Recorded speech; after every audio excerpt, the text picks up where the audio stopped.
Nitekana umunezero nsubire ngusuhuze nk'akaze ubandanya kubana natwe ngaha kuri ino mboneshakure igushikiriza amakuru, inkuru n'ibiganiro bigezweko biriko biravugwa irya nino mu gihugu c'u Burundi ndetse no hakurya y'imbibe z'igihugu c'u Burundi mu yandi makungu ya kure. Nonyemerere nkuhe ikaze, ndaguhaye mwaramutse neza canke mwiriwe neza bivanye n'aho udukurikira uherereye kuri uwo munsi wa kabiri w'igenekerezo ry'umunani z'ukwezi k'umunani h'umwaka w'ibihumbi bibiri na mirongo ibiri na gatatu. Utegerezwa rero gusa gufyonda sabone canke subscribe nawe utaravyondako hama ubandanye urashikirwa n'amakuru yose, inkuru kumwe n'ibiganiro vyose tubandanya gushikiriza binyuriye ngaha kuri ino mboneshakure imwe rudende yibatohoreza hama ikabibashikiriza vyose uko vyakabaye kamwe ku kandi atana kamwe kavuyemwo mu buryo butosoye kandi butomoye. Muri ano makuru ndaza kukugeza ko iyi nkuru iriko iravurwa ku myidogo y'umunyagihugu inyuma y'ivyaraye bishikirijwe na Dieudonné Dukundane. Narakugeza ko iyo nkuru iriko iravuga ku myidogo yashikirijwe n'abanyagihugu isinzi inyuma y'ivyaraye bishikirijwe n'umushikiranganji Dieudonné Dukundane. Nonyemerere nkugeze ko iyi nkuru ibabaje ivuga ko muri komine Murwi abaryango b'umuhisi Micheline Nitanga bariko batakamba ko Léonce Havyarimana yabahekuye hatorekurwa. Micheline Nitanga yari umwigeme w'imyaka 14 yava ku mutumba Butega muri zone Buhindo komine Murwi mu ntara ya Cibitoke. Yari yiga mu mwaka wa gatandatu w'amashure mato kuri Ecofo Butega. Micheline Nitanga yasandabiye mu bitaro bikuru vya Cibitoke kw'igenekerezo rya 26 z'ukwezi kwa gatandatu 2023. Micheline Nitanga yishwe n'iki? Nk'uko bivugwa n'abaryango b'umuhisi, Micheline Nitanga yafashwe aremba cane kw'igenekerezo rya 21 z'ukwezi kwa gatandatu 2023. Umuvyeyi wiwe Nizigiyimana Filda bimutera amakenga aca aramujana kw'ivuriro ritoya rya Butega. Abo nabo babonye bikomeye bamurungika mu bitaro bikuru mu Cibitoke. Abaryango bakaba babandanya bagira bati niho kw'igenekerezo rya 26 z'ukwezi kwa gatandatu 2023 umwana yaremba rwose, nyina yaramurwaje akaguma abona umwana yaka telefone agaheza akamubaza ati none ko urwaye ariko ukaguma uterefona uterefona nde ko na so wawe yadutaye?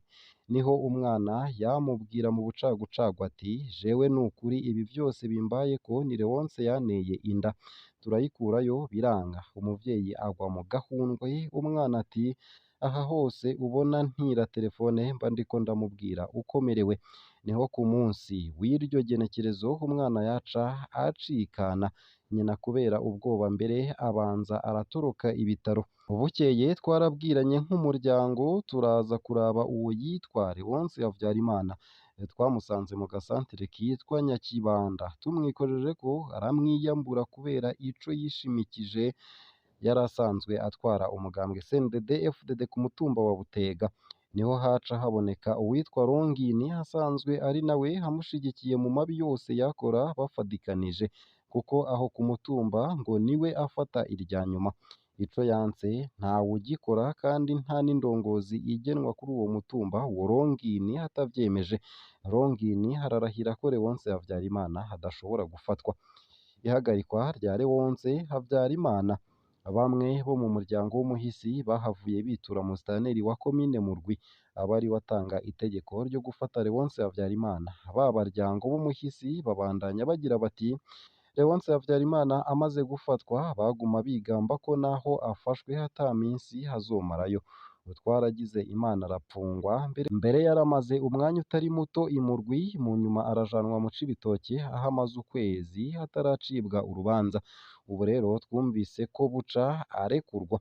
Twagomba tubasabe nyabuna mudutabarize iyo nkozi y'ikibi ihanwe, kuko yaradukoreye ikibi mu muryango, kutwononera umwana w'imyaka 14 amaze kumutera inda ntiyanatubwira ngo tubikurikirane, bivamwo urupfu rw'umwana. Abantu bakora ibintu nk'ivyo koko nabo kwihaniza, kuko ivyo yakoreye Micheline Nitanga wacu ejo azobikorera umwana w'uwundi. Amatwi adusumira akaba avuga ko icatumye Léonce Havyarimana arondera gukurayo iyo nda ngo yatinya ko vyomubuza gutwara zone Buhindo, aho ngo niwe buca agenwa kurongora iyo zone. Koko umuntu nk'uwo akora nk'ivyo yatwara abantu gute? turatakambiye abatwara komine, abatwara intara n'abatwara igihugu, umuntu yaduhekuye gutyo ahanwe ku neza n'abandi bana bose. Micheline Nitanga yahambwe kw'igenekerezo rya 28 z'ukwezi kwa gatandatu 2023 mu Cibitoke.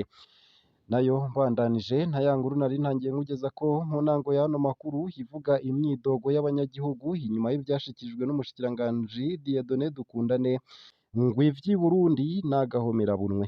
Barirukanye amakinga n'amamoto, barabomoye amazu ngo bagure amabarabara, baradugije ibiciro uko bashoboye, baraye batunyaze ikibanza mu masoko none n'amapariseri ngo ni ngombwa bayahe abahashoboye,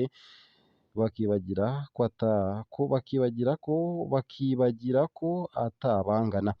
Umushikiranganji Dieudonné Dukundane yaraye atangaje ko abafise impangu mu gisagara ca Bujumbura bategerezwa kuja kwerekana ikirangaminsi c'ingene bapanga kubaka gushasha izo mpangu bisunze igicapo gishasha c'igisagara, ngo uwutabishoboye bazomwaka itongo ryiwe barihe umunyamafaranga ashoboye kuhubaka uko leta ibishaka. Dieudonné Dukundane yanamenyesheje kandi ko ivyo kugura no kugurisha amatongo mu gisagara ca Bujumbura bigiye guhagarara. Mu ncamake, udashoboye kubaka ntazoba anarekuriwe kugurisha itongo ryiwe, bategerezwa kumunyaga utwiwe. Ese iyi ntumbero yo kunyaga impangu z'abatagira amahera menshi mwayakiriye gute? Nimutwandikire munyuriye munsi y'ino video muri commentaire. Nayo muyariko aravurwa hanze y'imbibe z'igihugu c'u Burundi nuko iyi Murongwe muri Repubulika Iharanira Rusangi ya Kongo, impunzi z'abarundi zirafise ingorane zo kwivuza. Impunzi z'abarundi ziba mw'ikambi ya Murongwe zivuga ko zibuze uko zivuza. Ni mu ntara ya Sud Kivu mu buseruko bwa Repubulika Iharanira Rusangi ya Kongo. Kuva mu ntango z'uwo mwaka ziharura inzoya 15 zimaze gupfa bivuye ku ngorane z'ukwibaruka nk'akarorero. Kubw'impunzi zavuganye na SOS Media Burundi, biragora mbere ntibinashoboka ku mpunzi zigwaye kuronka imiti canke kurungikwa ku bindi bitaro. Mu gihe indwara y'umurwayi igoranye batubwira ko ata modokari ihari kugira ngo bamurungike ku bindi bitaro. Ni ukuri birababaje, mwibaze uri umurwaza bakakubwira gutyo, woca ukora iki? Vyiganwa n'abo mu miryango igwaje n'agashavu. Mu kugerageza kurondera umuti, impunzi zitegekwa kuriha ipikipiki yo kunguruza abagwayi berekeza ku bitaro vya Baraka muri ako karere nyene. Ibijanye n'imiti bimeze gute? Ku bagwayi bifuza kw'ivuriro rya Mungano, Katurukuru, nta na kimwe baronka citwa umuti, hampande yo gusuzumwa k'ubuntu. Inyuma yo gusuzumwa indwara baraduha urupapuro ugaca utegekwa kuja kugura imiti ku maduka y'imiti. Ayo mafaranga twoyakura hehe ko turi impunzi zigishoboye? HCR yari kuraba ikatwumvira impuhwe, uko akaba ariko impunzi zidoga. Ku bagwayi bisaba ko bungururizwa ahandi cane cane mw'ijoro. Amasoko atomora ko igiciro co kwiyunguruza ari 10,000 y'amanyekongo kw'ipikipiki ku rugendo rwo kuva i Murongwe gushika ku bitaro vya Baraka. Ariko ako gace nta mutekano karimwo bivuye ku bagwanyi benshi bahayerera. Isoko ryegereye HCR ryabwiye SOS Media Burundi dukesha iyi nkuru ko hariho rusesabaniha yategekanijwe mu kunguruza abantu, ariko ko abadereva bafise ubwoba bwo gukora ingendo mw'ijoro kubera umutekano muke. Womenya ko ikambi ya Murongwe ihaye indaro impunzi z'abarundi zirenga 8,000. Nayo mu bindi kandi nuko muri Ituri muri Repubulika Iharanira Rusangi ya Kongo, umudereva yakomerekejwe, ingenzi nyinshi ziranyuruzwa, imodokari 4 nazo ziraturirirwa mu mutego w'aba ADF. Abagwanyi b'umurwi witwaje ibigwanisho wa Uganda ADF, Force Democratique Alliée, barateze umutego kuri uwu wa kane mu gisagara ca Bandibwame muri teritwari ya Mambasa. Ni mu ntara ya Nord Kivu mu buseruko bwa Repubulika Iharanira Rusangi ya Kongo.